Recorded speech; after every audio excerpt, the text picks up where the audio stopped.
ऊंचा बनाने वाले बाबा, अपने से आगे बढ़ाने वाले बाबा, अपने से ऊंचा बनाने वाले बाबा, अपने से आगे बढ़ाने वाले बाबा। क्या से क्या बनाते हो, धन्य है भाग्य हमारे जो हमको पढ़ाते हो। अपने से ऊंचा बनाने वाले बाबा, अपने से आगे बढ़ाने वाले बाबा।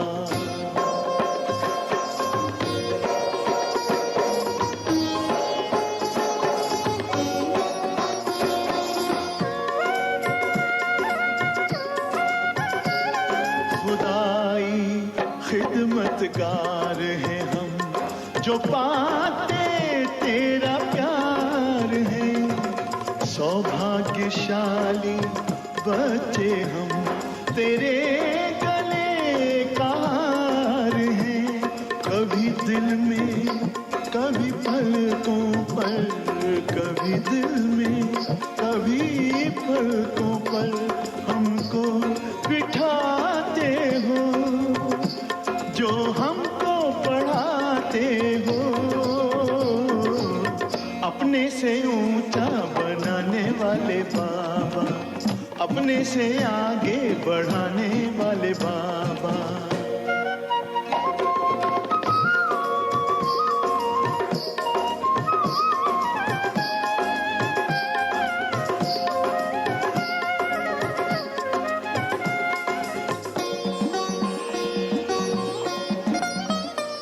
एहसान तुम्हारा बाबा कोई कैसे चुकाएंगे, महिमा तुम्हारी बाबा किन शब्दों में गाएंगे।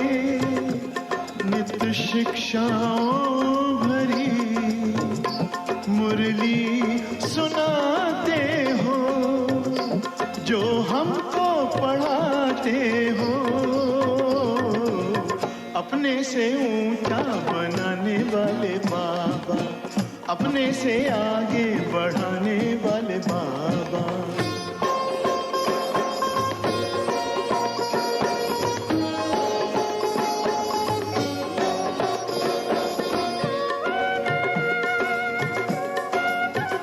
जैसे दिल में तुम्हारे बाबा बच्चों के सिवा और कोई नहीं, वैसे दिल में हमारे बाबा तेरे सिवा और कोई नहीं।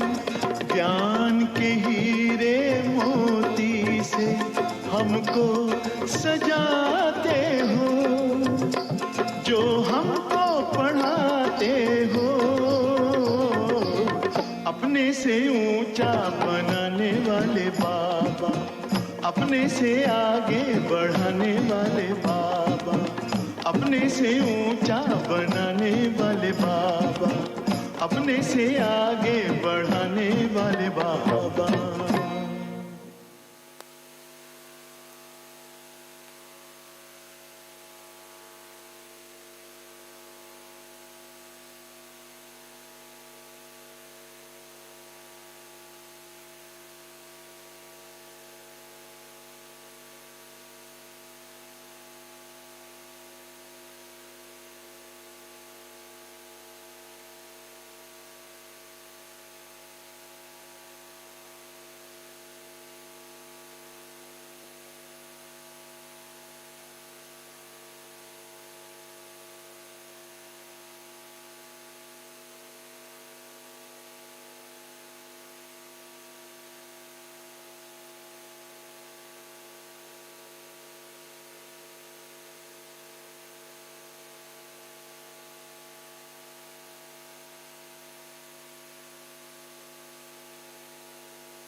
ओम शांति। अपने से ऊंचा उठाने वाले बाबा, अपने से आगे बढ़ाने वाले बाबा। बाबा हम बच्चों को कितना ऊंचा उठाता है, कितना आगे बढ़ाता है। आज बाबा ने वही नशा चढ़ाया है हम बच्चों को। हम कौन हैं, हम किसके हैं, हम क्या बन रहे हैं, हम क्या प्राप्त कर रहे हैं और उसके लिए हम क्या कर रहे हैं। तो बन भी रहे हैं, प्राप्त भी कर रहे हैं और कर भी रहे हैं। तो क्या कर रहे हैं, क्या बन रहे हैं, क्या प्राप्त कर रहे हैं और ये सब कौन दिला रहा है, वो आज बाबा ने नशा चढ़ाया। और ये मुरली अगर याद रहे तो कभी भी मुरझाएंगे नहीं, कभी भी उदास नहीं होंगे, कभी भी दिल शिकस्त नहीं होंगे और कभी भी अपना समय व्यर्थ नहीं गवाएंगे।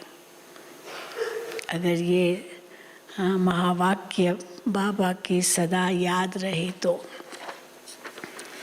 क्योंकि समय भी हमारा बहुत कीमती है, ये जीवन ही इतना कीमती है। तो इस कीमती जीवन को हम को हर पल पल पर सफल करना है। तो सुनेंगे बाबा के महावाक्य।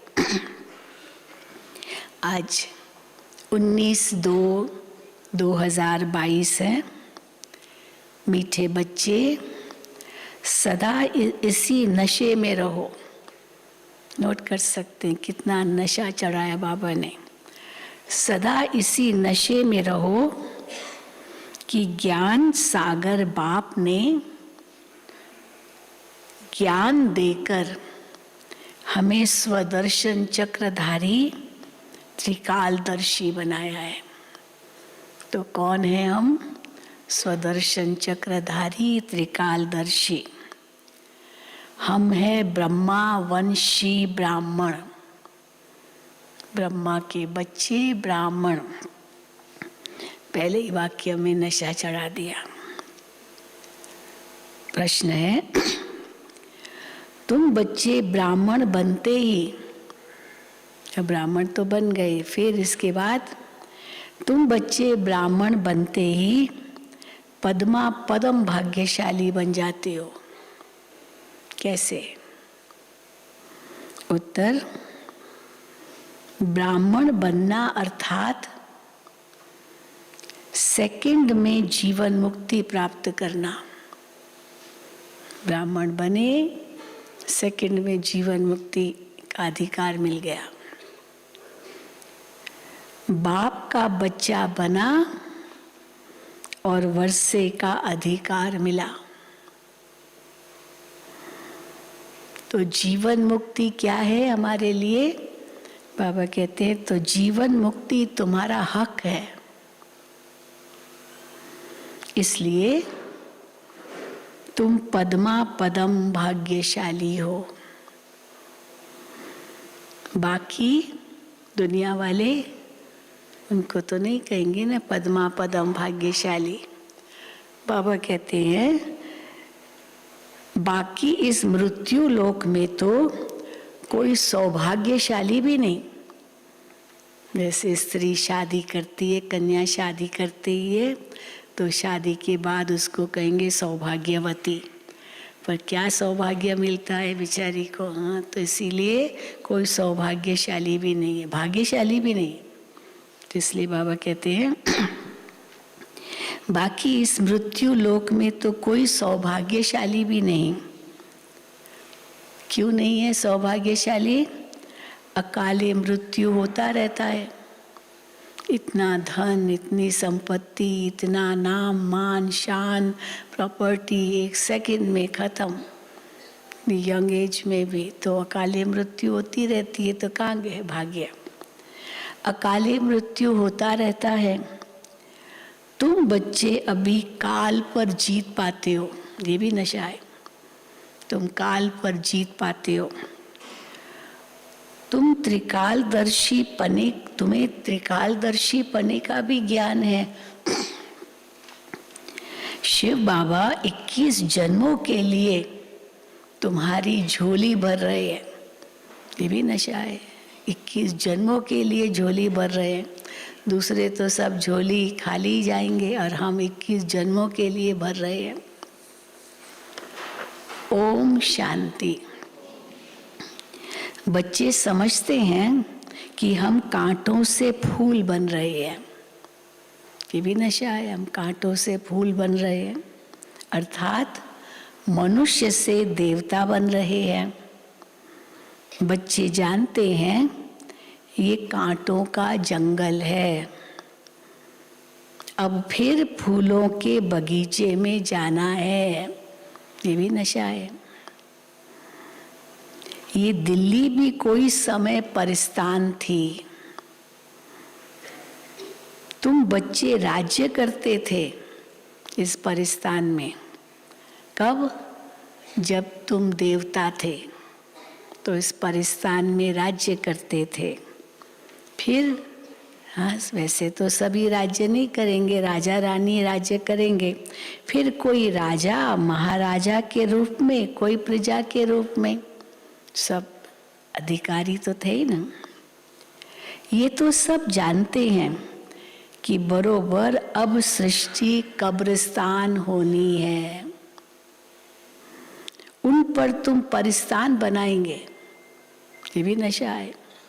इस कब्रिस्तान को खत्म कर, हाँ ये खत्म होगा, फिर हम इसी पर परिस्तान बनाएंगे। तुम जानते हो ये सारी दुनिया ही नई बनती है, कुछ भी पुरानी दुनिया का नहीं रहेगा उस नई दुनिया में। जमुना के कंठे पर राधे कृष्ण लक्ष्मी नारायण थे। चले जाओ सत्युगी दुनिया में, राधे कृष्ण लक्ष्मी नारायण जमुना के कंठे पर थे। ऐसे नहीं कि राधे कृष्ण राज्य करते थे, उनको तो क्या दिखा दिया है बेचारों को, राधे कृष्ण को, ग्वाल बाल वाले, हाँ गैया चढ़ाने वाला।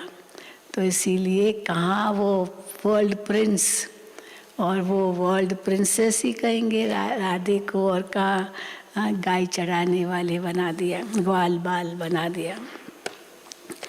तो बाबा कहते हैं ऐसे नहीं राधे कृष्ण राज्य करते थे, नहीं। राधे तो दूसरी राजधानी की थी, कृष्ण दूसरी राजधानी का था।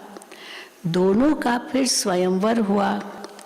स्वयंवर के बाद फिर यही लक्ष्मी नारायण बनते हैं। फिर इस परिस्तान में जमुना के कंठे पर राज्य करते हैं। और कौन होंगे वो? हम उनके राज्य में होंगे ना, तो लक्ष्मी नारायण के साथ होंगे राज्य करने में। जमुना के कंठे पर इसी परिस्तान में राज्य करते हैं। ये गद्दी बहुत पुरानी है, दिल्ली गद्दी बहुत पुरानी है। आदि सनातन देवी देवताओं की गद्दी बनती आई है। 2 युग तक तो दिल्ली कहेंगे देवताओं की गद्दी थी, फिर द्वापुर से और बनती आई। तो बाबा कहते हैं और आते गए। तो बाबा कहते हैं आदि सनातन देवी देवताओं की गद्दी बनती आई है, परंतु इन बातों को सिर्फ तुम बच्चे ही जानते हो। तुम ही अपना परिस्तान बना रहे हो, ये भी नशा है। हम क्या कर रहे हैं? अपने लिए परिस्तान बना रहे हैं। जैसे अपने लिए कोई महल बनाए, मकान बनाए, हाँ शहर बनाए, उनके नाम पर भी सारे शहर होते हैं ना, क्योंकि सब कुछ उनका है वहाँ। तो बाबा कहते तुम ही अपना परिस्तान बना रहे हो, राजधानी स्थापन कर रहे हो। कैसे कर रहे हो?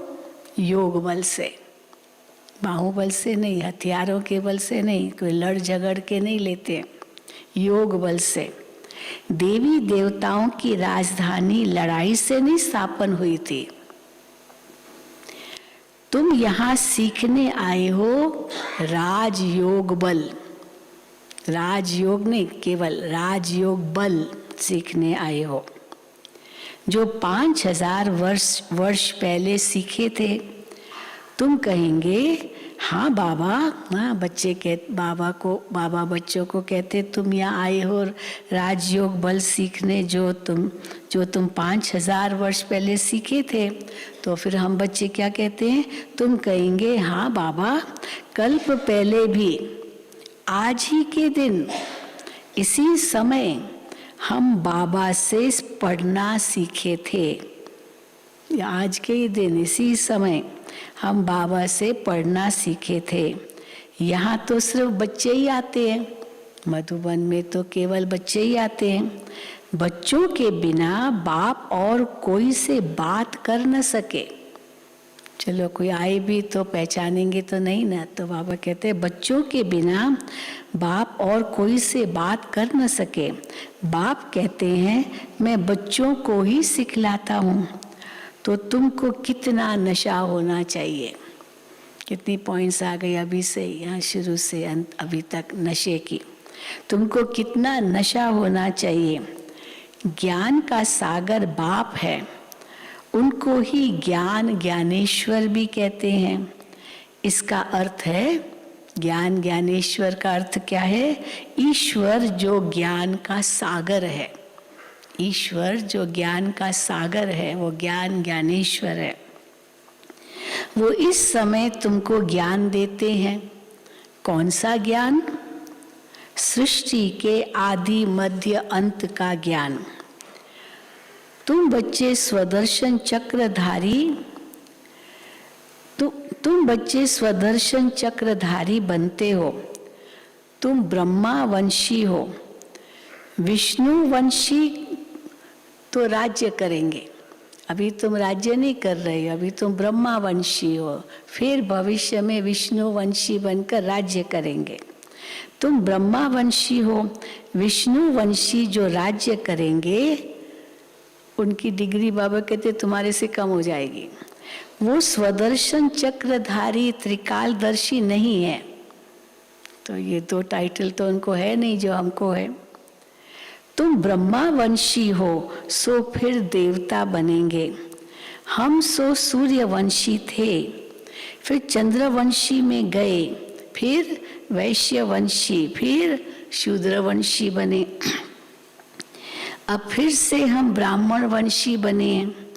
तुम बरोबर जानते हो हम स्वदर्शन चक्रधारी हैं। सभी है ना स्वदर्शन चक्रधारी। सारी सृष्टि के आदि मध्य अंत का ज्ञान हमारे में है। इनसे ही फिर चक्रवर्ती राजा रानी बनेंगे। ये भी नशा है, हम चक्रवर्ती राजा रानी बनेंगे। ये नॉलेज सभी धर्म वालों के लिए है। वैसे तो शिव बाबा सबको कहते हैं, इस ब्रह्मा को भी कहते हैं। क्या कहते हैं शिव बाबा? सब आत्माओं को, सब धर्म वालों को, इस ब्रह्मा को भी कहते हैं। इनकी आत्मा भी अब सुन रही है, जो ज्ञान ये दे रहे हैं तो सभी आत्माओं के लिए ना। तो इनकी आत्मा भी अब सुन रही है। तुम अब ब्राह्मण हो। हर एक मनुष्य मात्र शिव बाबा का बच्चा भी है। अब ये सब धर्मात्माओं, सब धर्म वालों के लिए ये बात है। कौन सी? कि हर एक मनुष्य मात्र शिव बाबा का बच्चा भी है, तो ब्रह्मा बाबा का भी बच्चा है। सभी आत्माएं शिव बाबा की संतान तो है ही है, और आदि पिता तो ब्रह्मा बाबा है, तो उसकी भी हम बच्चे हैं। तो सब आत्माएं वो भी है। तो ब्रह्मा बाबा का भी बच्चा है।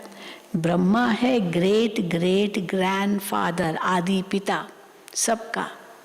सब धर्म वाले मानते हैं ना, एडम माना वही आदि पिता, आदि देव। एडम कहो, आदम कहो, तो वो सब उस दूसरे शब्दों में ब्रह्मा को तो मानते ही हैं। ब्रह्मा है ग्रेट ग्रेट ग्रैंडफादर, जिस्मानी और हाँ, वो जिस्मानी है, ग्रेट ग्रेट ग्रैंडफादर जिस्मानी, क्योंकि शरीर के साथ है। और फिर बाबा कहते हैं शिव बाबा है रूहानी बाप, वो आत्माओं का बाप। शिव बाबा को प्रजापिता नहीं कहेंगे, शिव बाबा आत्माओं का बाप है। बाप कहते हैं मैं भारतवासियों को राज्य भाग्य देता हूँ। नशा चढ़ाओ, हम भारतवासियों को राज्य भाग्य भगवान देते हैं। हीरे जैसा सदा सुखी बनाता हूँ, 21 जन्मों के लिए वर्षा देता हूँ। नशा ही चढ़ा रहे हैं बाबा। फिर वो जब पूज्य से पुजारी बनते हैं, अब मैं इतना ऊंचा बनाता हूँ बच्चों को, परंतु फिर क्या होता है, जब द्वापर में आते हैं तो फिर जब पूज्य से पुजारी बनते हैं तो मेरी ग्लानि करने लग पड़ते हैं। देखो, हाँ, बाबा ने बच्चों को इतना ऊंचा उठाया, फिर उस बाप की हम ग्लानि करने बैठते हैं। तो बाबा कहते हैं जब तुम पुजारी बनते हो तो मेरी ग्लानि करने लग पड़ते हो।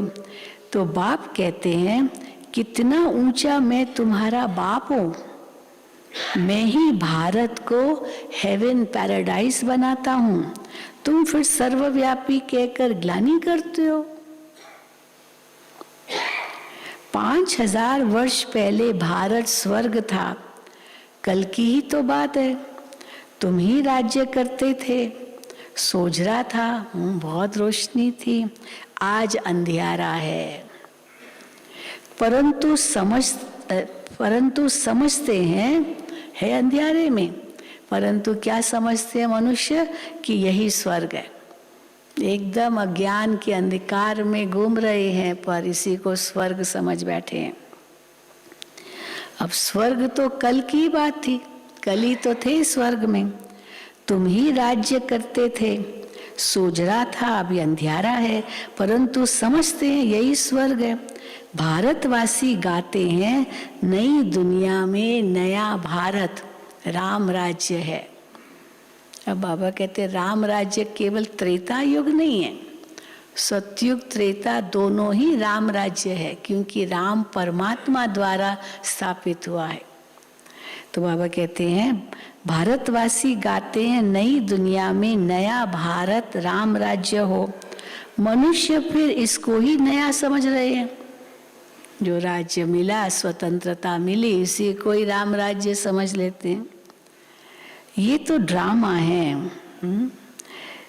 इस समय माया का पिछाड़ी का पॉम्प है, ये स्वर्ग नहीं है, ये राम राज्य नहीं है, ये तो पिछाड़ी का माया का पॉम्प है।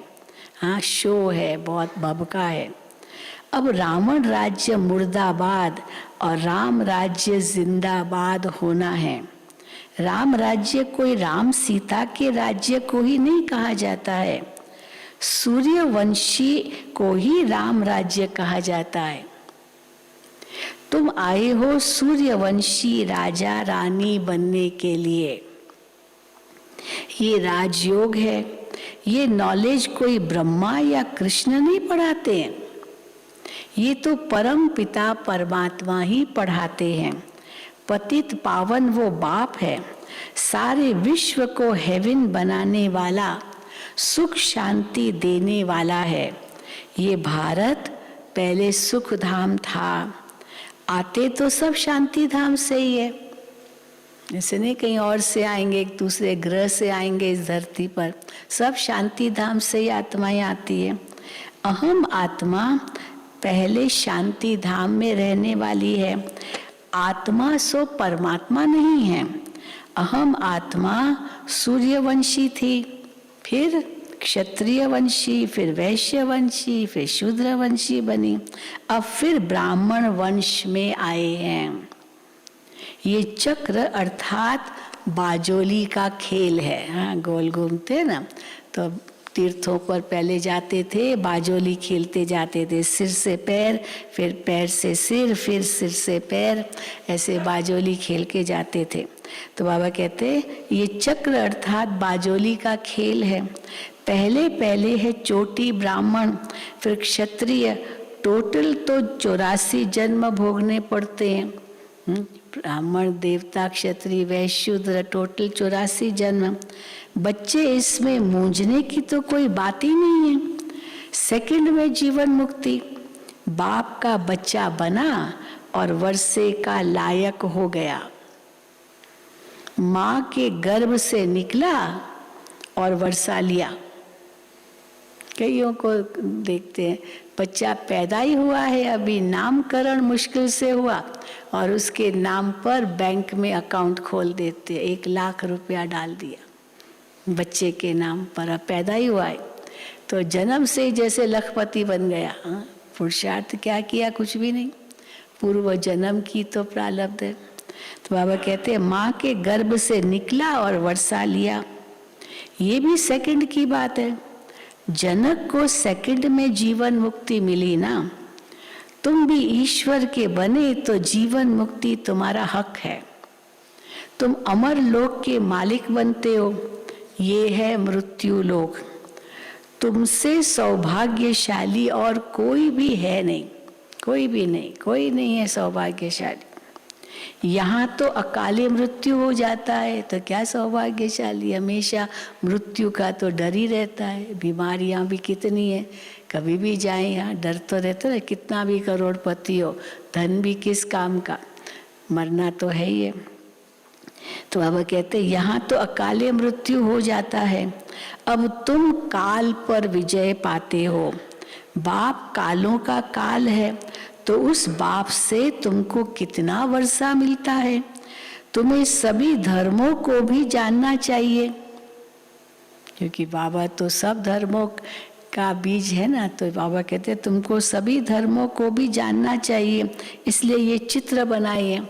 झाड़ में सभी धर्म है, चक्र में भी दिखाया है, इसलिए ये चित्र बनाए हैं। ये पाठशाला है। कौन पढ़ाते हैं? भगवानुवाच, न कि कृष्ण। श्री कृष्ण नहीं पढ़ा रहे हैं, यहाँ शिव परमात्मा भगवानुवाच है। ज्ञान का सागर कृष्ण नहीं है, वो तो परम पिता परमात्मा ही है। वही तुमको ज्ञान दे रहे हैं। तुम हो ज्ञान सागर की ज्ञान गंगाएं। देवताओं में तो ये ज्ञान होता ही नहीं, तुम ब्राह्मणों में ही ये ज्ञान है। इसका त्रिकालदर्शी बने का, तुम ब्राह्मणों में ये ज्ञान है। तुम ही इस समय ये ज्ञान सीख कर वर्षा पाते हो। राजयोग सीख स्वर्ग के राजा रानी बनते हो। कितना नशा, बाबा हर सेंटेंस में नशा चढ़ा रहे हैं। तुम जानते हो हम बाबा द्वारा काल पर जीत पाएंगे। सतयुग में काल पर जीत है। कैसे? वहां तुमको साक्षात्कार होगा कि ये पुराना शरीर छोड़ जाकर छोटा बच्चा बनूंगा। मृत्यु पर अपना कंट्रोल है। आत्मा अपने स्व इच्छा से शरीर छोड़ती है, इसको कहेंगे काल पर विजय। और जब पुराना हुआ तो अपने आप आत्मा छोड़कर दूसरा चोला लेती है। तो बाबा कहते हैं तो ये पुराना शरीर छोड़ जाकर छोटा बच्चा बनूंगा। सर्प का मिसाल इसी पर देते हैं। ये सब मिसाल तुम्हारे लिए ही है। हाँ, जैसे सांप चमड़ी उतारता है, अंदर उसको नई चमड़ी मिल जाती है, उसको मृत्यु थोड़ी कहते हैं। बस चमड़ी उतारी और अंदर से नई चमड़ी आ गई। बहुत हमने देखे हैं, हम वीडियोस भी उसकी बहुत बनाते हैं, कैसे सर्प अपनी चमड़ी उतारता है, धीरे धीरे धीरे धीरे करके चमड़ी उसकी पूरी उतर जाती है। हमने तो जब कॉलेज में थे तो हम लोग डिसेक्शंस करते थे, साइंस में पढ़ती थी। तो लॉबस्टर होता था, खेखरा, तो उसका डिसेक्शन करते थे। तो उसका ऊपर का जो निकालते थे ना, वो जो रहता है शेल, वो निकालते तो अंदर से नया आ जाता था, वो नया तैयार था। वो तैयार होना था तो ऊपर का निकल जाता है। कॉकरोच का भी ऐसे ही होता है, अब तो पुराना निकल जाता है, अंदर नई चमड़ी होती है। ये सब तो बाबा कहते हैं उनको मृत्यु भी नहीं कहेंगे, परंतु बस खाल बदलना, चमड़ी बदलना। तो इसलिए बाबा कहते हैं ये सर्प का मिसाल, ये सब मिसाल तुम्हारे लिए ही है। यहाँ यही भारत पहले शिवालय था, चैतन्य देवी देवताओं का राज्य था, जिनके मंदिर बनाए हुए हैं। शिव बाबा आकर शिवालय बनाते हैं, रावण फिर वैश्यालय बनाते हैं। बड़े बड़े विद्वान पंडित ये नहीं जानते कि रावण क्या चीज है। तुम जानते हो रावण का आधा कल्प राज्य चलता है। दिल्ली पर पहले गॉड गॉडेस लक्ष्मी नारायण का राज्य था। कहते भी हैं, हाँ क्या कहते, क्राइस्ट से 3000 वर्ष पहले भारत हेवन था, परंतु फिर भूल गए हैं। कोई मरता है तो कहते हैं स्वर्गवासी हुआ, मर गया स्वर्गवासी हुआ। बाबा इसको कहते हैं अपना मुख मीठा कर देते हैं। ठीक है, स्वर्ग में गया, अभी कहाँ गया हो तो पता ही नहीं, लेकिन मुख मीठा कर लेते हैं, भाई स्वर्गवासी हुआ, मुख मीठा कर देते हैं। जब भारत स्वर्ग था तो पुनर्जन्म भी स्वर्ग में होता था। अभी भारत नर्क है तो फिर पुनर्जन्म भी तो यहीं होगा ना। ऐसे थोड़ी कोई स्वर्ग कोई दूसरा लोक है जहाँ जा करके फिर जन्म लेगा, यहीं जन्म लेगा। तो बाबा कहते हैं अभी नर्क है तो नर्क में ही फिर जन्म लेगा। बाप कहते हैं बच्चे तुमको याद है ना, याद है बाबा की क्या, हाँ याद है, क्या याद है, कल्प कल्प में आकर तुमको स्वर्ग का मालिक बनाता हूँ, याद है, पिछले कल्प का याद है, बाबा ने हमको स्वर्ग का मालिक बनाया था। अब तुम पतित से पावन बन रहे हो, ये काम एक ही बाप का है। पतित से पावन बनाने का काम केवल एक ही बाप का है, कोई नहीं और बना सकता है पतित से पावन। किसी को विकारों पर जीत दिलाना ये केवल बाप का ही काम है, ये काम एक ही बाप का है। बच्चों की बुद्धि में है, ऊंचे ते ऊंचा शिव बाबा है। इस ब्रह्मा द्वारा बैठ सभी वेदों शास्त्रों का सार समझाते हैं।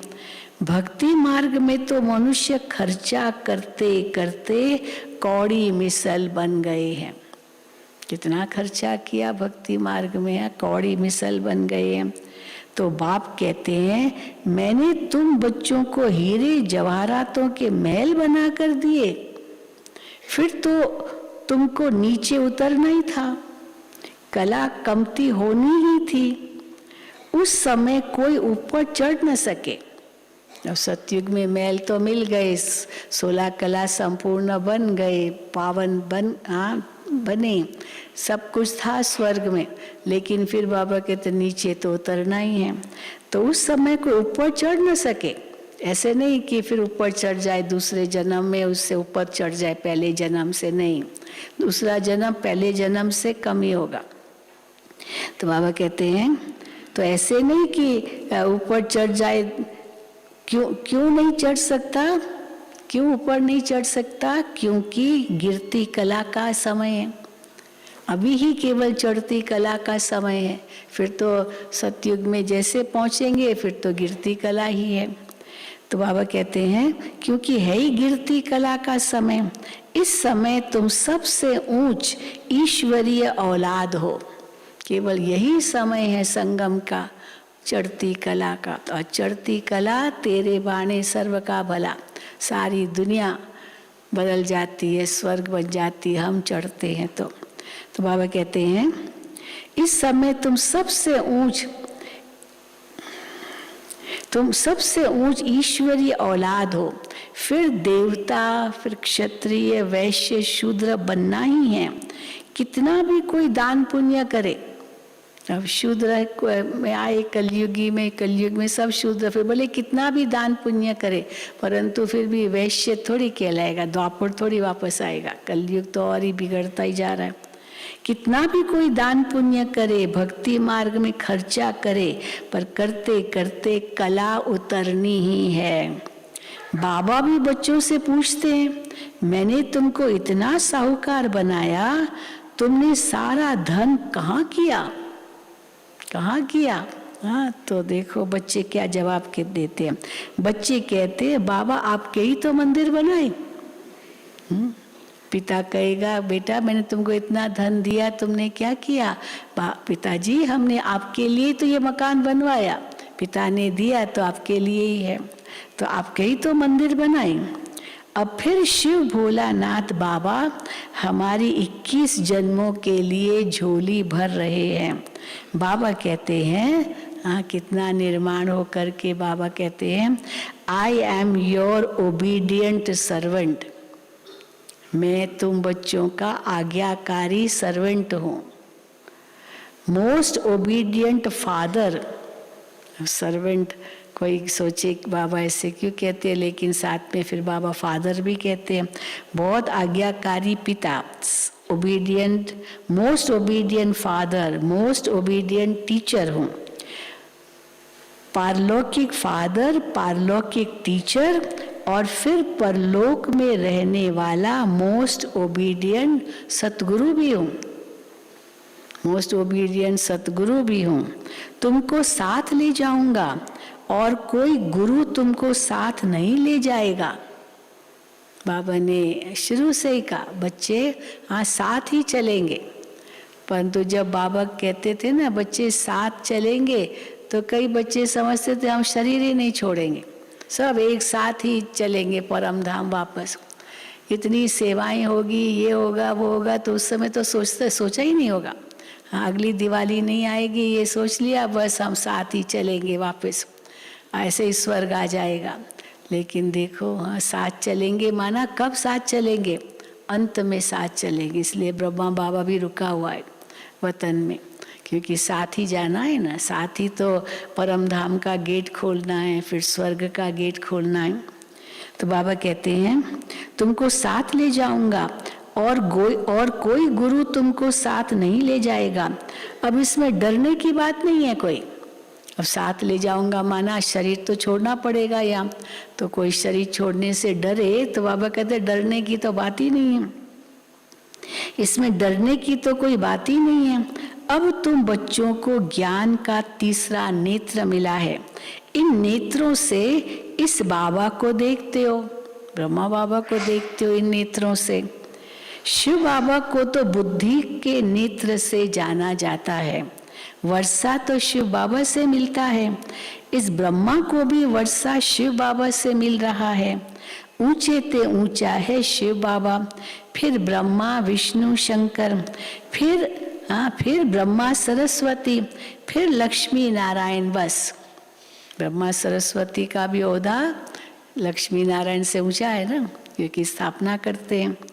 फिर तो पहले शिव बाबा, फिर ब्रह्मा विष्णु शंकर, फिर ब्रह्मा सरस्वती, फिर लक्ष्मी नारायण। बस उन्होंने कितने ढेर चित्र बनाए हैं, 6-8 भुजा वाला कोई है नहीं, ये सब है भक्ति मार्ग का खेल। इतनी भुजाओं वाला दिखाना ये भक्ति मार्ग का खेल है। Waste of time, waste of energy. वास्तव में सर्वशास्त्रमयी शिरोमणि है गीता, उनमें भी बाप के बदले बच्चे का नाम डाल एकज भूल कर दी है, और इस एकज भूल के कारण भूले होती गई। ये भी ड्रामा है, इसलिए क्यों शब्द तो कह ही नहीं सकते, ये भी ड्रामा है। सबका सदगति दाता पतित पावन एक बाप ही है, फिर दूसरा बाप है प्रजापिता ब्रह्मा, और फिर तीसरा बाप है लौकिक बाप। जन्म बाई जन्म 2 बाप तो मिलते हैं, लौकिक और परलौकिक। इस एक ही समय पर 3 बाप मिलते हैं, इसमें मूंझने की भी कोई बात नहीं। 3 बाप कैसे हो गए? हाँ कोई पूछे, हाँ भाई 3 बाप है, तो मूंझने की तो बात ही नहीं। कहते हैं फिर और क्या कहते हैं, ज्ञान भक्ति और वैराग्य। अच्छा वैराग्य फिर कौन सा, किससे? बाबा कहते हैं अब वैराग्य भी 2 प्रकार का है।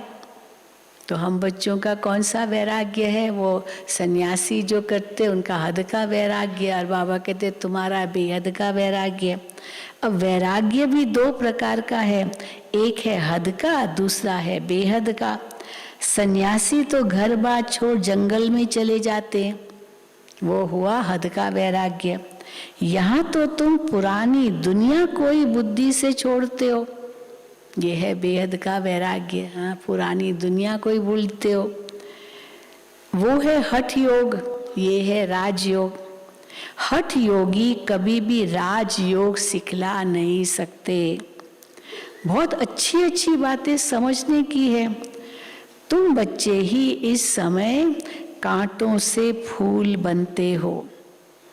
पहला नंबर कांटा कौन सा है? बाबा कहते हैं पहला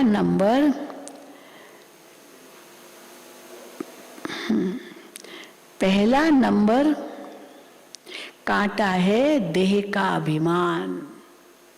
पहला नंबर कांटा देह का अभिमान। तो पहला नंबर में तो देह अभिमान का बड़ा कांटा है। उनको बाप ही छुड़ा सकते हैं। कोई देही अभिमानी बना ही नहीं सकता है कोई, सब देह अभिमानी है। तो आत्मा का ज्ञान भी पूरा नहीं है तो देही अभिमानी बनाएंगे भी कैसे? इसलिए बाबा कहते हैं बाबा जो सदा देही अभिमानी है, सदा शरीरी है, वही हमें देही अभिमानी बनाते, वही ये देह अभिमान के कांटे को निकाल सकते हैं।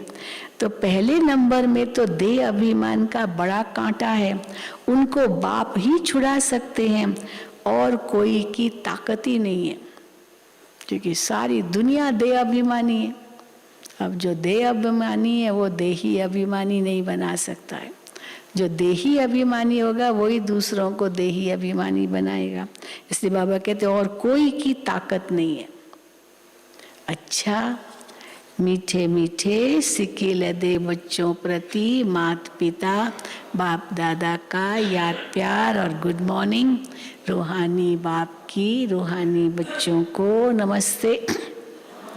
रूहानी बच्चों की रूहानी बाप दादा को याद प्यार, गुड मॉर्निंग और नमस्ते। धारणा के लिए मुख्य सार। पहला, इस पुरानी दुनिया को बुद्धि से भूल बेहद का वैरागी बनना है।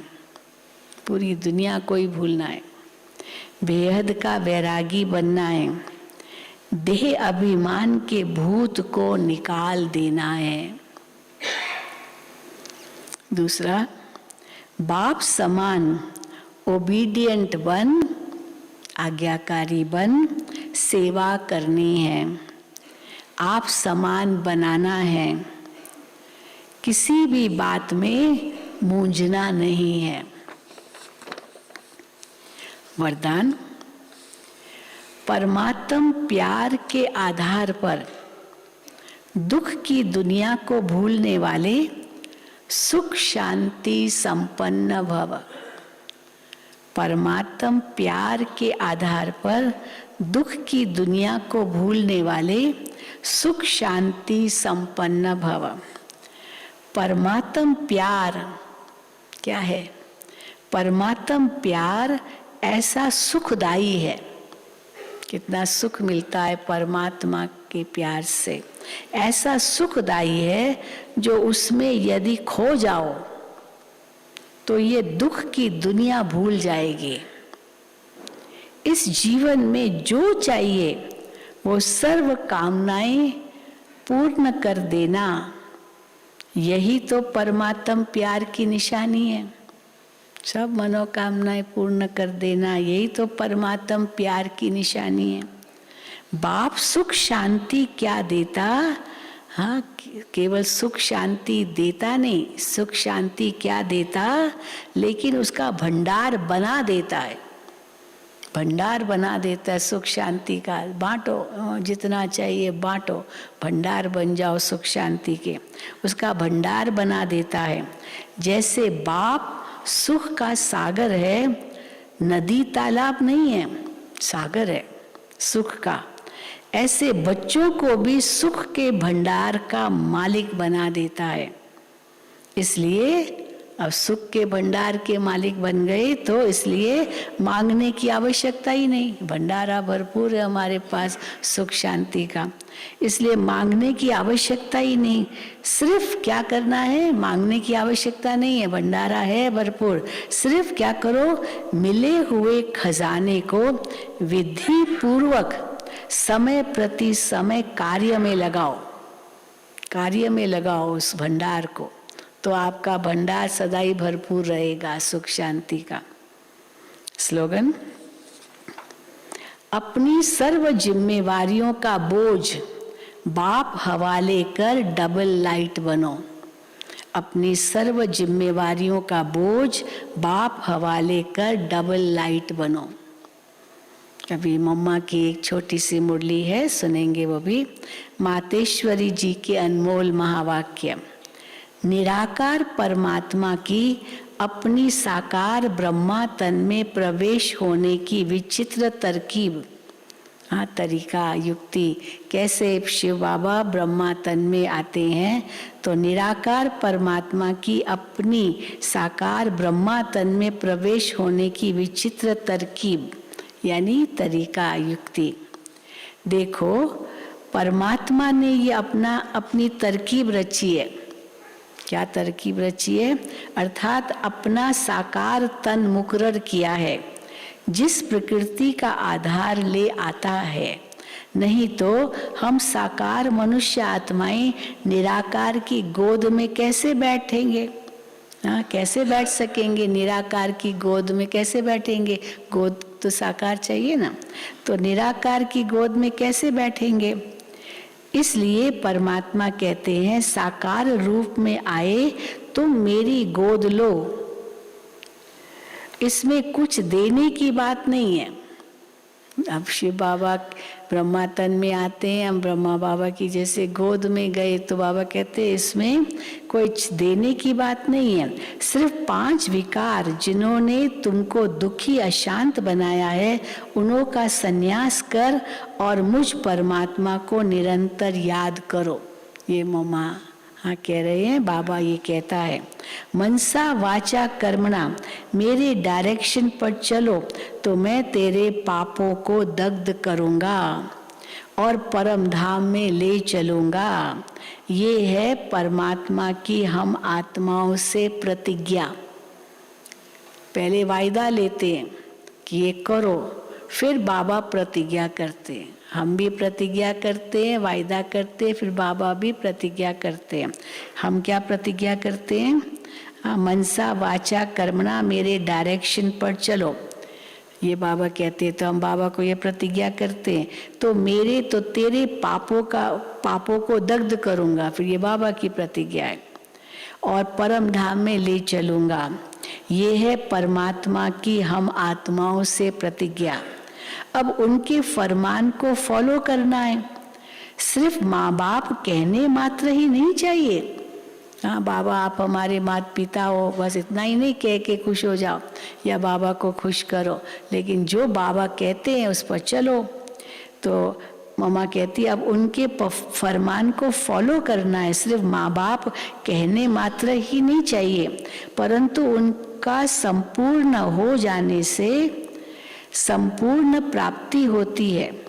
उनका संपूर्ण बलिहार जाने से संपूर्ण प्राप्ति होती है। थोड़ा संबंध जोड़ेंगे तो थोड़ा मिलेगा, पूरा संबंध जोड़ेंगे, सर्व समर्पण हो जाएंगे तो पूरा मिलेगा। अब जो बाप का धंधा वही बच्चों का धंधा है। यहाँ फारकती की तो कोई बात ही नहीं है। क्यों देंगे बच्चे फारकती? इतना बाबा से मिलता है, क्यों बाबा को छोड़ेंगे? यहाँ फारकती की तो बात ही नहीं है। यहाँ तो 21 पीढ़ी तक उस प्रॉपर्टी को भोगना है। अब इतना जानना है कि इनसे ज्यादा कोई अथॉरिटी नहीं है। तभी तो कहता हूँ मैं जो हूँ जैसा हूँ उस रूप से हमें याद करो, वो सर्वोच्च अथॉरिटी है। अब बाबा ने अपनी फर्ज अदाई पालन की, अपना परिचय दिया और बाबा कहते जो मेरा है वो सब तुम्हारा है। ये फर्ज अदाई पालन की और बच्चों को अपनी फर्ज अदाई पालन करनी है। बाबा सबको देता है तो हमारी फर्ज अदाई क्या है? बाबा का जो आज्ञा करते वो करना। ये विकारी यूनिटी अर्थात विकारी कुल की लोक लाज मर्यादा तो जन्म जन्मांतर पालन करते आए हो। उनसे तो और ही कर्म बंधन बना। अभी तो पारलौकिक मर्यादा अर्थात परमात्मा के साथ अलौकिक कार्य में मदद करना है। हमारा संबंध अभी हाईएस्ट अथॉरिटी से हुआ है। हम उस भक्तावर की संतान हैं। सबका भाग्य विधाता, भक्त माना भाग्य, भक्त एक है भक्त, एक है भक्त। तो भक्त माना भाग्य और भक्त माना जो भक्ति करते। तो बाबा कहते हम उस भक्तावर की संतान हैं। वो आकर साकार तन द्वारा हमें नॉलेज दे रहा है। तो क्यों न विद ऑनर्स पास हो जाएं। हर एक के पुरुषार्थ से पता पड़ता है कि ये भक्तावर है या नहीं है। हाँ, भक्तावर है या नहीं है।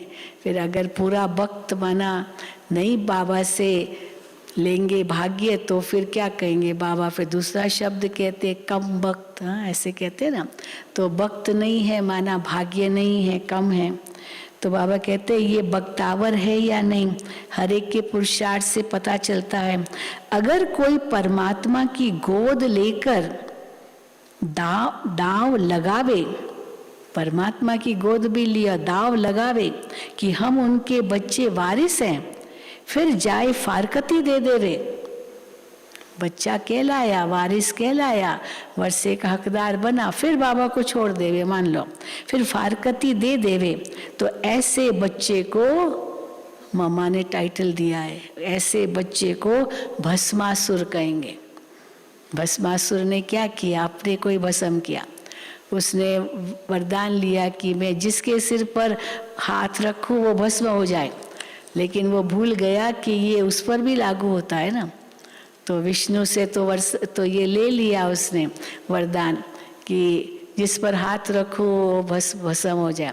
तो फिर विष्णु ने क्या किया? हाँ, शंकर से लिया या विष्णु से लिया ये वरदान। तो और फिर विष्णु ने क्या तरकीब रची, कैसे उसको भस्म करना है। वो मोहिनी रूप धारण करके उसके सामने गया। अब वो मोहिनी रूप धारण जो किया तो उस पर वो वैसे वशीभूत हो गया है, बताते ना। तो मोहिनी रूप ने क्या किया? अपने सिर पर हाथ रखा। तो भस्मासुर ने भी ऐसे ही किया। तो क्या हुआ? भस्म हो गया।